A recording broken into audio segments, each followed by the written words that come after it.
Harinam Sankirtan ki jai, Srila Prabhupada ki jai, Grantarat Srimad Bhagavatam ki jai.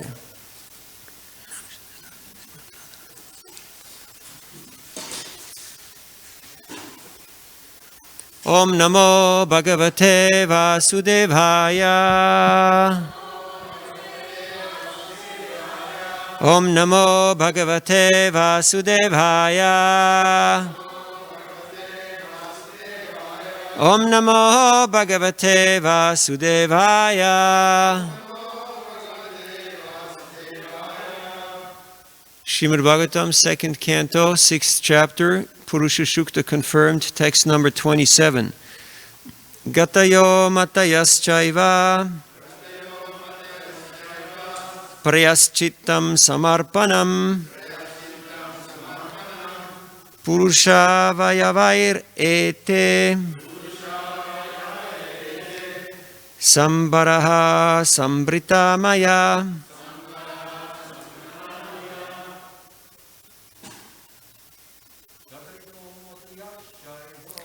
Gatayo Matayaschaiva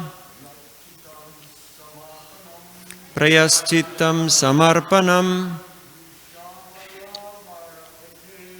Purusha Vayavairete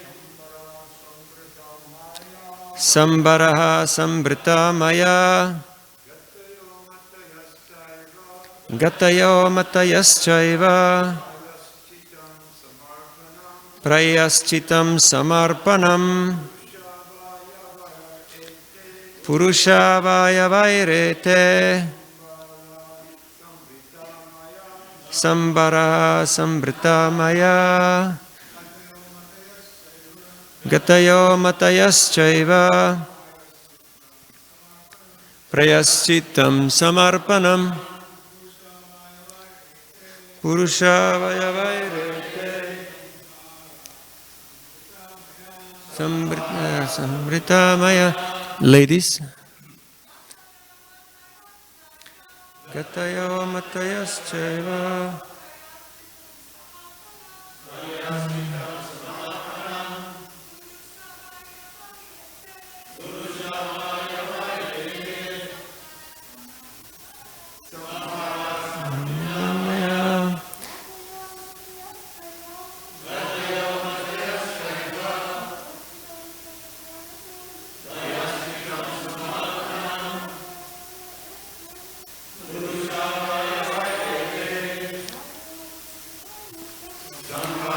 Sambritamaya. Gatayaha. Progress to the ultimate goal, Vishnu. Matayaha. Worshipping the demigods. Cha. As also. Eva. Certainly. Prayaschittam. Compensation. Samarpanam. Ultimate offering. Purusha, the personality of Godhead. Avayavahai, from the parts of the body of the personality of Godhead. Ete, these. Sambhavaha, no, Sambaraha, the ingredients. Sambritaha, were arranged. Maya, by me. Translation and purport by His Divine Grace A.C. Bhaktivedanta Swami Maharaj Srila Prabhupada. Srila Prabhupada ki jai.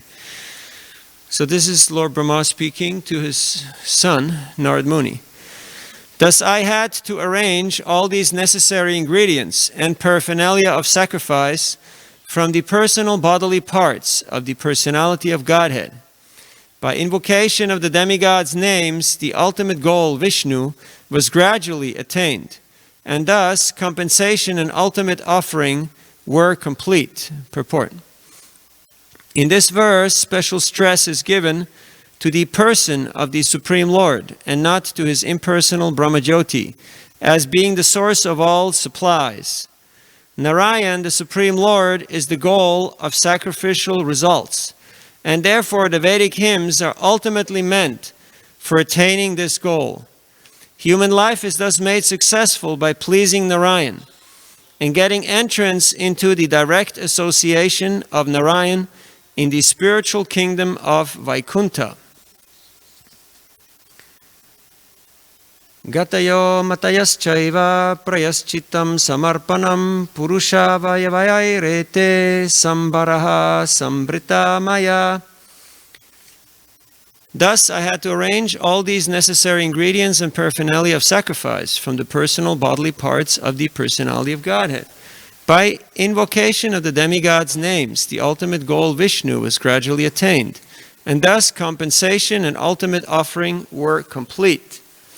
Om Ajnanatimirandasya Gyananjana Shalakaya Chakshurun Militam Jena Tasmai Sri Gurave Namaha Sri Chaitanya Manobhishtam Stapitam Yena Bhutale Swayam Rupa Mayam Dadati Svapadantikam Jaya Sri Krishna Chaitanya Prabhu Nityananda Shri Advaita Gadadhar Shivasari Ghora Bhakta Vrinda Hare Krishna, Krishna Krishna, Hare Hare, Hare Rama, Rama Rama, Hare Hare. Mukam karoti vachalam pangum langayate girim yat kripadamaham vande Sri Guru Dinotaranam Paramananda Madhavam Sri Chaitanyeshwaram Vanchakalpatarubhyascha Kripasindubhyevacha Patitanam Pavanebhyo Vaishnavebhyo Namo Namaha. Hare Krishna. So very happy and fortunate to be here. The lotus feet of Sri Sri Rukmini Dwarkadish, Jagannath Baladev, Subhadra Devi, Sri Sri Gaur Nitai, Srila Prabhupada, and all the assembled Vaishnavas. Here, Lord Brahma is describing his own realizations and experience in performing sacrifice. And he is stating that he got all the ingredients from the Lord. There was nobody else that could supply him with the necessities, and thus all the paraphernalia required came from the bodily parts of the Supreme Personality of Godhead. And thus everything was gradually attained, and the compensation and the ultimate offering were complete.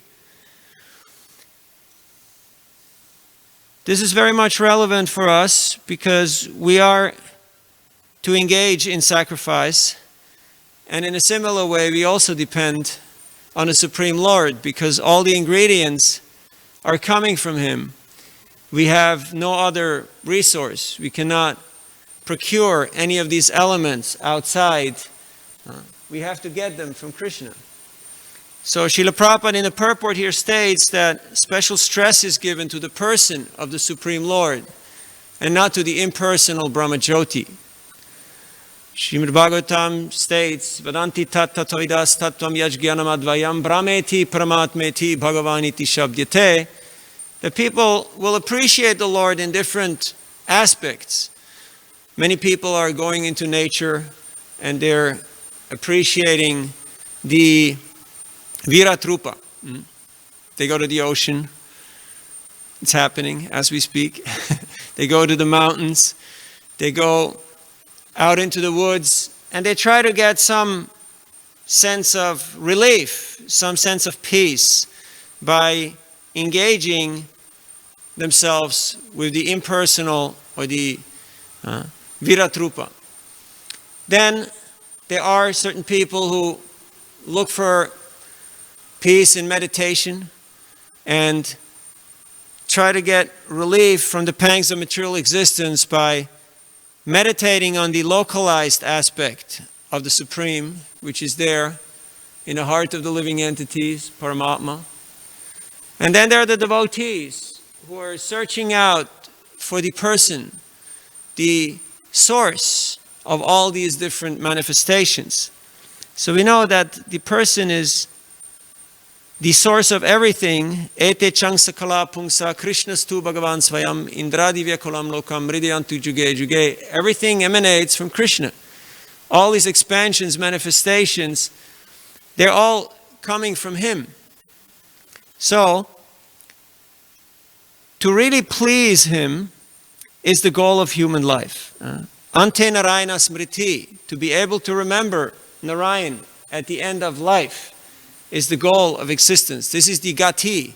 Nate vidu svarta gatim hivishnum durashya jay bahirarta manina andayatandairu pagiyamana tepi satantra murudam nibara.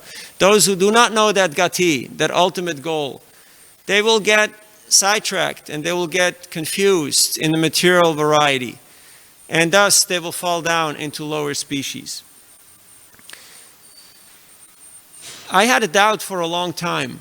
Now I have many doubts, and you know, to doubt is a sign of intelligence. So if you have many doubts, that means you must be very intelligent. So one of my primary doubts, and I'll get to that later, but one doubt was, whenever I read that Tapan Mishra, who was educated, who was well learned in scripture, he did not know the goal of life, nor the means how to attain it. Have you ever been puzzled when you read that? How can a person who is educated in scripture not know the goal of life and not know the means how to attain it? But then I read in one purport to the Chaitanya Bhagavat by Srila Bhaktisiddhanta Saraswati Thakur, where he states that because Tapan Mishra was chanting his Krishna mantra silently, that's why he could not ascertain the goal and he could not actually attain it.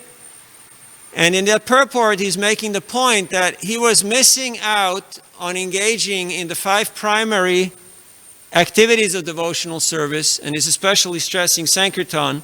He was missing out in gathering together with other devotees and glorifying the Lord publicly. And thus, he was not able to ascertain the goal and to actually achieve it. Now in the purport to 10.10 Bhagavad Gita, Tesham satata yuktanam bhajatam pritipurvakam dadami buddhi yogam tam yenamam upayanti te, Srila Prabhupada says something very beautiful in the last paragraph of the purport, and I would like to read it to you, if I may find it. Just give me 1 second.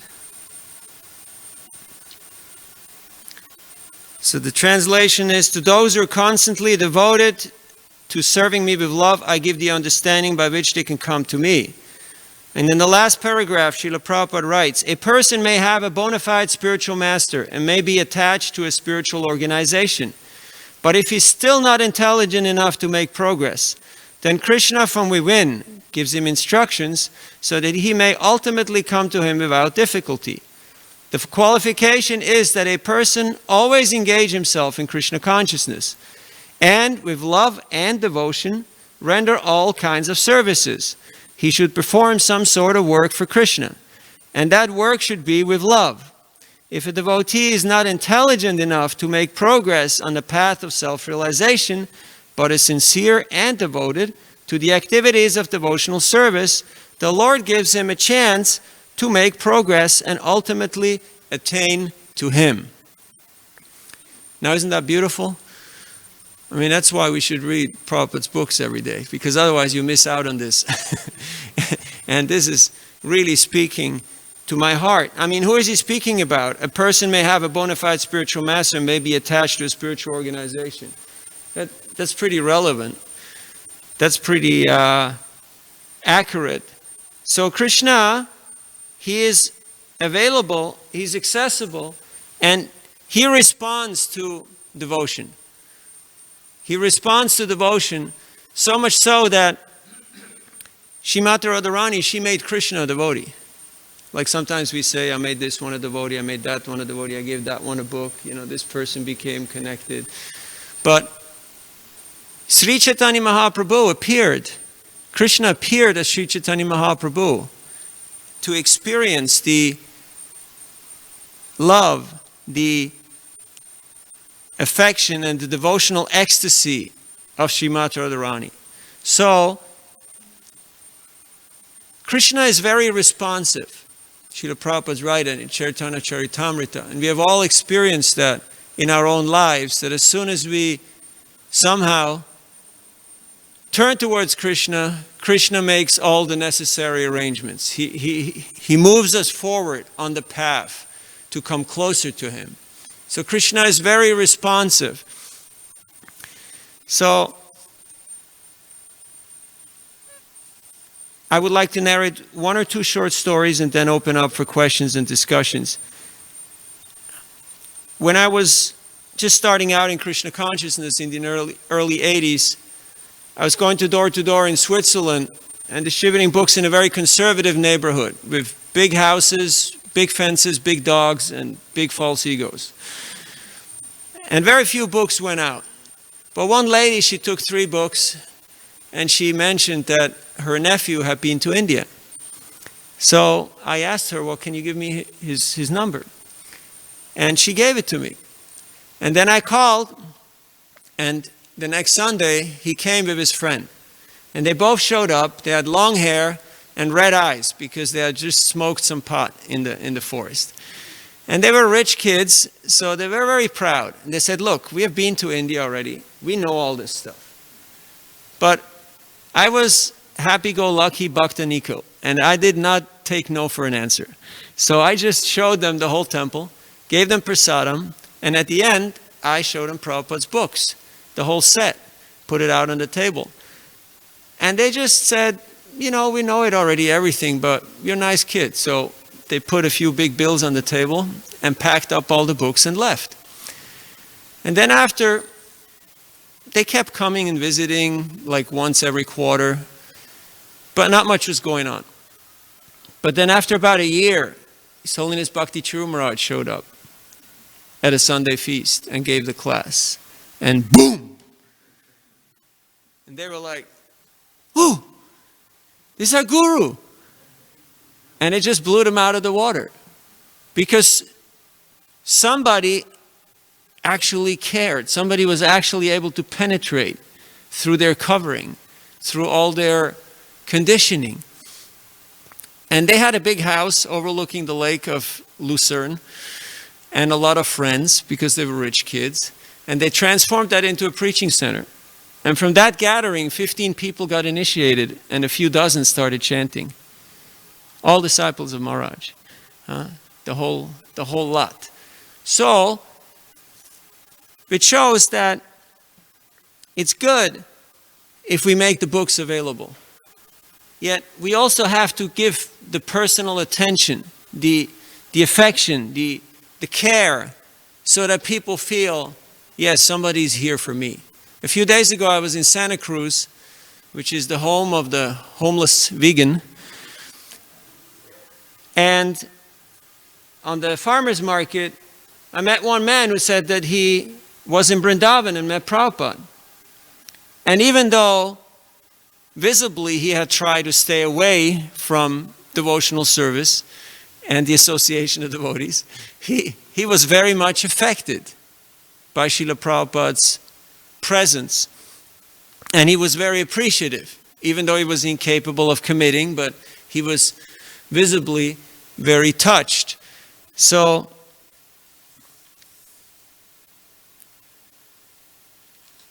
I just like to remember Brahmananda Puri because he is a dear friend and he gave his life for printing Srila Prabhupada's books in Russia. And I was with him many times in Russia, and he told me how in his house in Armenia, I mean, in those days, it was illegal to own a typewriter. It's not imaginable for us, but he procured a printing press on the black market. And he took out the street light and made a hole in his wall of his house and put the printing press in his basement.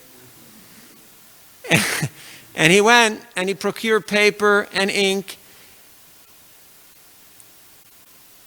with whatever it took. He gave people cars, he gave people refrigerators, he gave people television sets, he gave people whatever they wanted. He somehow got it in order to be able to print Prabhupada's books. Then personally printed them, and he would drive all over Russia, and you know it's the biggest country as far as landmass goes, and deliver those books to the different gatherings of devotees in his little Lada. And a couple of times he got stopped at checkpoints. And they checked his documents and they checked the car. And when they went, he had to run into the woods and just disappear. Otherwise he would have gone to jail or be killed. So he gave his life to printing Prabhupada's books. And with the first 250,000 books that were shipped in 91, when they actually opened up, he printed 15 million books with the money that they got from selling those first books that Brahmamurti Prabhu sent. And then from those 15 million books, in the 90s, the majority of the devotees came and the centers really started flourishing. So, everything is coming from Krishna. All the ingredients are supplied by Krishna. And how does he do it? Through his devotees. Just like here, Brahma is saying that by chanting the names of the demigods, by procuring these ingredients for sacrifice, I was able to perform a yajna that was pleasing to Vishnu. He described also how he performed tapasya and Krishna came personally and shook his hand and said, "Thank you very much." That's pretty amazing, isn't it? Krishna just comes and shakes your hand and says, "Oh, thank you, well done." And Brahma was in anxiety because he was about to create the universe and all life forms. And that's a daunting task. But Krishna said, don't be anxious and don't be depressed. Whatever you're praying for has already been granted so many times. Have you ever been anxious or depressed? Or is it just me? And it's not just because the task is daunting, it's just because, material conditioning is very strong. But Krishna says, don't be anxious or depressed. Whatever it is that you're praying for, it has already been granted so many times.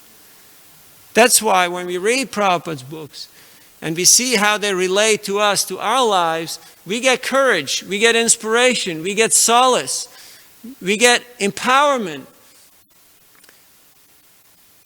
to become a small part of this movement, to become a small part of this mission.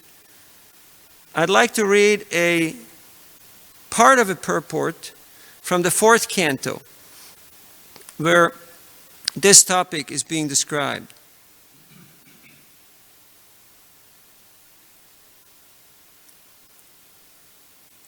After all, human life is meant for pleasing Narayan, and this can easily be done by performing Sankirtan Yajna. Whenever there is congregational chanting of the holy names of the Lord, Gaura Narayan, the Supreme Personality of Godhead in his incarnation as Lord Chaitanya, immediately appears and is worshipped by Sankirtan Yajna. This is from 4th canto, 30th chapter, text 36. So, when Nimai Pandit was in East Bengal, then known as Bangladesh, and he met Tapan Mishra, he gave him the instruction. He had darshan, Tapan Mishra had darshan of Lord Chaitanya, and he showed him his predicament, and Lord Chaitanya told him that he should chant Hare Krishna, and he should do so in the association of other devotees. Then Tapan Mishra said, "This is wonderful, Gurudev. I want to come and stay with you. I want to come to your ashram. In fact, I'm just going to leave and just going to be with you." And what did Lord Chaitanya tell him? What did Nimai Pandit tell him? "Yeah, come join my ashram. Be part of my group, right? We'll have our little team going here." No. He told him, "You go to Varanasi. I got a mission for you. You go there and I will come there later on because I have a mission there in that town. But I want you to go there first and prepare the ground." So he was sent on a mission. And then later on we know Chaitanya Mahaprabhu, he went there and he converted the Mayavadi sannyasis, Prakashananda, and his consorts, his associates, what's the right word? Help me out, people. Yeah, his disciples. Yeah, his associates, exactly. So, Sankirtan is a team effort. It's a team sport. And that is the complete chanting of the holy name. If we chant silently, if we chant for our own benefit, if we chant with a selfish motive, the result will be minimal. The experience will be minimal. We may still not know the ultimate goal, nor the process how to attain it. So unless and until we can put away our differences and our insecurities, we cannot engage fully in this Sankirtan. Sambandha Abhideya Prayojan. Sambandha Gyan means to have knowledge of one's own identity, the identity of the Lord, and the relationship between them. But if we are insecure because of lack of that awareness, of that Sambandha Gyan, of that knowledge of true identity and relationship with the Lord, then what happens is we will, due to that insecurity, it will breed territorialism, sectarianism, tribalism, and it will result in a severe constipation that will block any progress. Because we will again resort to smartaism, birthright, groupism.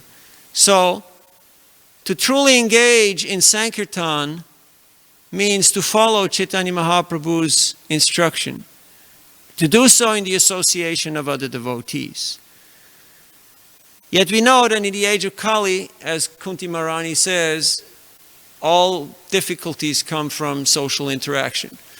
Or a good part of them, at least. To live together with other people is trouble. So, yet, it is the austerity that is required in order to actually please the Lord. So as Bhaktivinoda Thakur says, that the difficulties that arise in the performance of my devotional service are my ecstasies. So how often do we see it like that?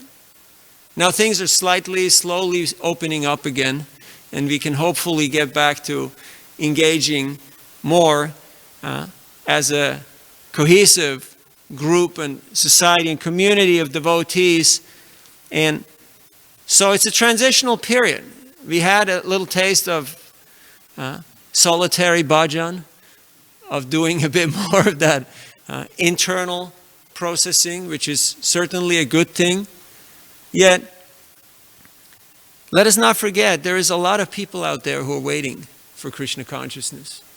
I was in Columbus Circle at the entrance of Central Park in New York, and we had Harinam there, Ram Roy Prabhu, and book table, and there were some caretakers who put out wheelchairs with elderly folks, and they were there just taking in the morning sun, just before noonish. And I went over and I talked to one elderly lady, and she looked very aristocratic. Even though she was 85 probably, mid-80s, her hair was done very nicely. She had a lot of jewelry, very nicely manicured fingernails, and everything was, very posh. And I showed her the Bhagavad Gita, and even though her caregiver was not very positive to me talking to her, she ordered the caregiver, "Give me my wallet." She's in charge. And she handed me a donation. And then afterwards she said something very touching that I'd like to share with you. She looked at me and she said, "Thank you for coming over and talking to me." And what she didn't say was, when you're my age, nobody talks to you. People just ignore you. They pretend you don't exist. They just consider you a piece of furniture, so you just kind of move around them like that. But she looked at me and she said, "Thank you for coming over and talking to me." And that is what every living entity, in one way or the other, feels when they reconnect with Krishna. And they see, oh, there's something here. There is something of substance, something of value, something of importance here. So I come here to show my appreciation to all of you for dedicating your lives to this Sankirtan movement of producing and distributing Srila Prabhupada's books and creating, maintaining community, which is it is a daunting task in this day and age of individuality, personal agenda, struggle and strive. But it is a very rewarding task. And in the words of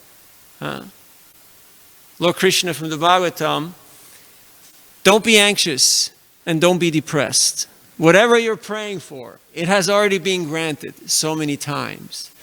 That should give us reassurance, that should give us solace, that we can just go on with our business of serving the instructions of Srila Prabhupada and taking all these little difficulties and setbacks as an inspiration to move forward very boldly in our devotional service. Now I'd like to apologize to all of you because oftentimes my boldness may be interpreted as rashness or as being a little too forthcoming. So I know I have neglected, offended, and mistreated many of you over the past when I came through here on short little visits and pit stops. And I sincerely like to apologize for that and beg for your forgiveness and pray for your mercy so I can be successful in my humble attempt to serve Srila Prabhupada's mission. I'm going to hit the road to nowhere and look for how to be part of this Sankirtan experience that will ultimately satisfy our hearts and make a difference in this world. Thank you for your kind consideration. Hare Krishna. We do have a few minutes. We do have a few minutes. Yes, Prabhu.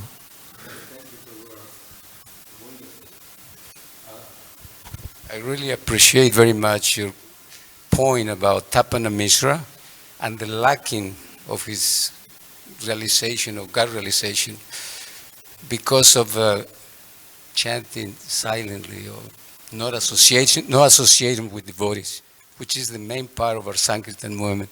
What advice would you give to any community, any part, any temple of ISKCON, who right now we know the situation of COVID, but let's say we don't have that, and we maybe don't have enough devotees or manpower to go and do that part of that, going and chanting in the streets and associate with devotees. Someone might say, well, I'm not very inspired, such and such person is not there, and yeah.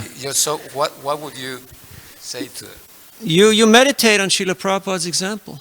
Prabhupada stood underneath a tree and he started chanting and people started gathering. Preetu Prabhu was saying how he was there, his pregnant wife was sitting on the bench and he sat on the side of the road and he had a few Ishopanishads there and people came. So you just go out there. The potency is contained in the instruction of the spiritual master. It's not that you have to go somewhere else to get empowered, but the empowerment is contained in the instruction of the spiritual master.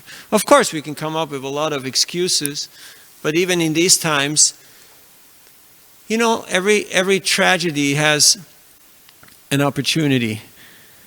And now you can go up to anybody and ask them, how are you doing right now? You know, like, how's health? How's things? Everything okay? Are you wearing a mask? Are you washing your hands? You know, I mean, you can make up, you don't have to make up, you can use everything either as an angle, as to your advantage, or you can think, oh no, it's impossible now. Like, we can't really distribute books now. And that's what some of us thought a year ago when lockdown started. But if you look at the numbers, if you look at the scores, then reality has proven us wrong. that there is a lot of opportunity, and people actually had little time now to do some soul searching and to see what's really important. So it is possible, it is very much possible. And to those who are in a place just by themselves, just go out and chant, make the message available. People will come forward. They want to join. Yes, Archie to Prabhu. Thank you for that. I don't know about anybody else, but I've never taken any of that. I know. From the moment you joined in the early 80s, I mean, we've all been inspired by your boldness, as you put it, going out and distributing Prabhupada's books. But I just wanted to ask about the rich kids. Are they still chanting? Are they still with us? Who is that? The rich kids that you were telling us about in Lucerne. Are they still chanting? They're still with us? Yeah, one of them passed away, Murari Prabhu, who was the leader of the pack. He passed away recently. And the other one, Balaram, he's still there, and they're still chanting. And practically all of that Sangha is still engaged in devotional service and still going strong. Yes. Other questions or comments? Maharaj?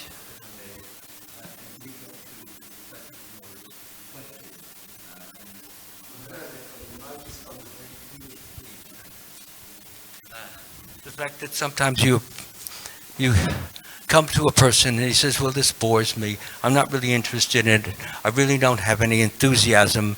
So I don't see why I should. Isn't that what your point was? Yeah. I really don't see any reason why I should even get involved with this because it doesn't do anything for me. So it's very important for the devotee to be filled with love of Krishna, to be filled with the desire to bring Krishna to someone else, with the desire to overwhelm this person who's so bored with love of Krishna, your love of Krishna, and it should be contagious. It should transmit itself from our heart to his heart, so that although he may be bored and indifferent, uncaring, unthoughtless, something from us must come to him so that he realizes there's another aspect to this, beyond and above his boredom. And that is what you are experiencing. And when he feels what you are experiencing, you have helped him to realize there is another side, and then you reassure him that whatever you are feeling from me, and you have looked like you're feeling uplifted and elated, you can have also. And really what you need to do is follow a program which we have and which will bring you to this. But of course we have to give him the impetus, the incentive, the desire, and that has to come from us. So generally the fault is us. Us in the sense that we are not as enlivened, we're not as enthusiastic, we're not as caring, as you were talking before, and thoughtful. So when we have those feelings, like a rain that comes down, it envelops and engrosses the person who is feeling so down. So it is our business to bring them up. Thank you. We can do that by depending upon Krishna. What does Krishna say? In all activities, just depend upon me and work always under my protection. In such devotional service, people be conscious of me. If you become conscious of me, you will pass over all the obstacles of conditioned life by my grace. If you do not do this, then you will be lost. So this is basically the idea, is that this person, like you were mentioning, he feels it's worthless, it's useless. But you don't, and he needs to know that. Thank you, Maharaj. So, if you want to jumpstart someone's battery, you got to be juiced up, you know? Otherwise, your own battery goes, "Ew!" And so, better be fired up in Krishna consciousness, like Maharaj. Thank you very much. All glories to Srila Prabhupada, Grantaraj Srimad Bhagavatam Ki.